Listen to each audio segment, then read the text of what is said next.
Hi అండి, welcome back to our channel.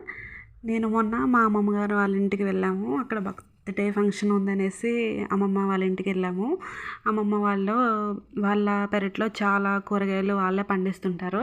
వాళ్ళే పండించుకుని వండుకుంటారు. బయట కూరగాయలు అస్సలు వాళ్ళు ఏమి కొనుక్కోరు.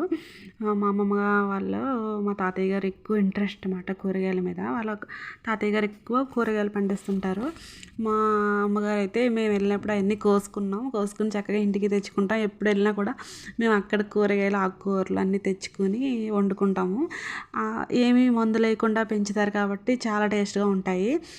ఇది వచ్చేసి బచ్చల కూర. ఇందాక కోసింది అయితే గోంగూర, బచ్చల కూర, కరివేపాకు, అరటికాయలు, ఇంకా కాకరకాయలు, ఇంకా చాలా వేసారు. పసుపు కొమ్ములు కూడా వాళ్ళ పెరట్లోనే వేసుకుంటారు. తోటకూర, బచ్చల కూర అంటే ఇదే. బచ్చల కూర చాలా టేస్ట్గా ఉంటుంది. ఏ మందులు వేయకపోవడంతో న్యాచురల్గా ఉంటుందన్నమాట.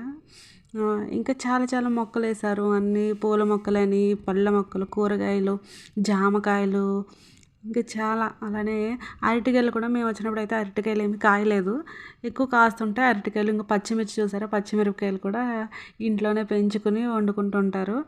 మా తాతయ్య గారికి అయితే మొక్కలు పెంచడం చాలా ఇంట్రెస్ట్ అన్నమాట. అలాగే అన్ని రకాలు ఇంట్లోనే పూస్తుంటారు. మామిడికాయలు కూడా 2 చెట్లు ఉన్నాయి. చాలా కాయలు కాస్తాయన్నమాట. చాలా పుల్లగా చాలా బాగుంటాయి అన్నమాట. అవి పచ్చడి పెట్టుకోవచ్చు, మనం పప్పులో వేసుకోవచ్చు. మేము ఎప్పుడు వెళ్ళినా మామిడికాయలు మాత్రం కోసుకుంటుంటాము.